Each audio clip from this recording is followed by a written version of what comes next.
With the body now pretty much finished, I needed to finish a couple of things off, like the windshield and the rear and side windows to be placed in the body, so I could move on to finishing the rest of the components, assembling those, detailing it a bit more, and adding the chassis and interior to the body in order to obviously finish the model off. So first I started by cutting out the templates that I caught from Hobby Design, which were, to be honest, not that great. The tape that was used was fantastic, but the shape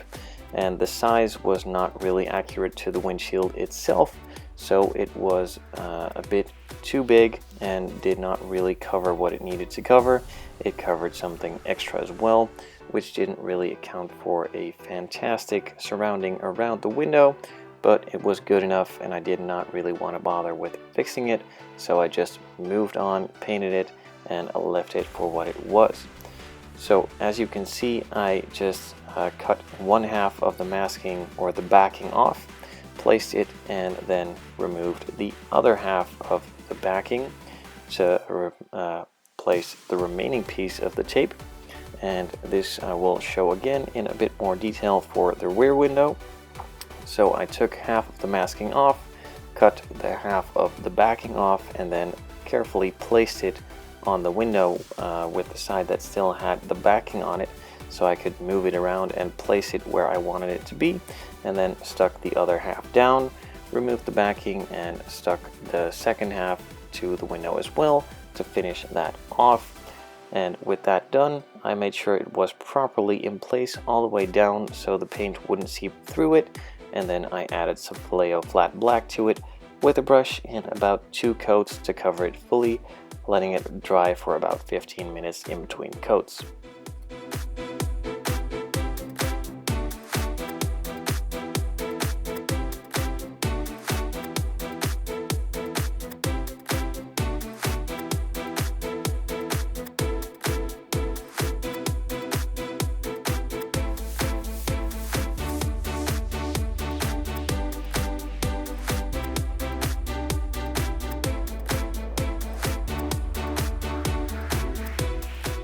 After finishing off that second coat, I just let it dry for a couple of hours and then started fitting it to the body and gluing it in with some Revell Contact Clear. This is a specific clear part glue that won't harm the clear part and is not super strong, but strong enough to keep most clear parts in. If you are not confident enough with the stickiness of the Revell Contact Clear, you could use 2-part epoxy to make it a bit stronger in places, but be careful with it as it can mess it up pretty badly.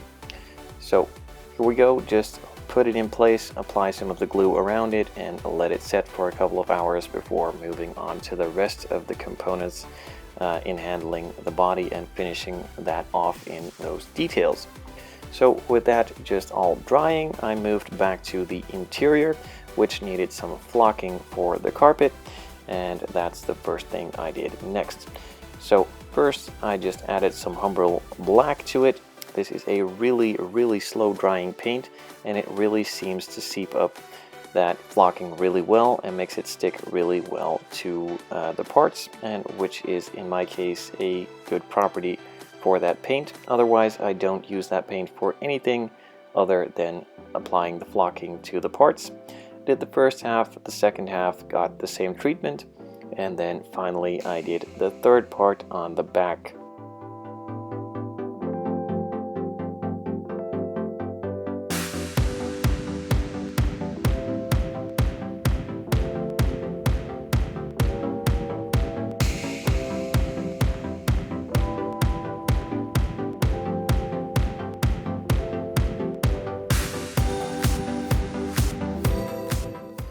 So while that flocking got proper time to dry up, I moved on to detailing some other parts for the interior, starting it off with the inlay on the dashboard. Decided to go with a gunmetal gray and did a couple of other accents like the steering wheel and some other components in this same gunmetal as well. And then also started detailing it afterwards with a couple of other colors to make it look a bit more like the actual dashboard. I left a lot of this footage pretty much unedited in the video, as I know you guys, or some of you guys, like this time-lapse footage, so please enjoy.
So after adding a lot of detail to those parts, I set those aside and moved on to the big one on the chassis, which is the transmission case and also some other parts that are molded in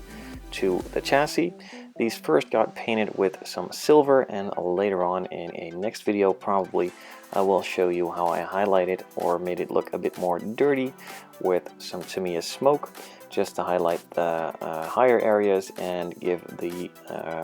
lower areas a bit more greasy, dirty look to it, and make it look a bit more realistic than one clean chunk of silver stuff.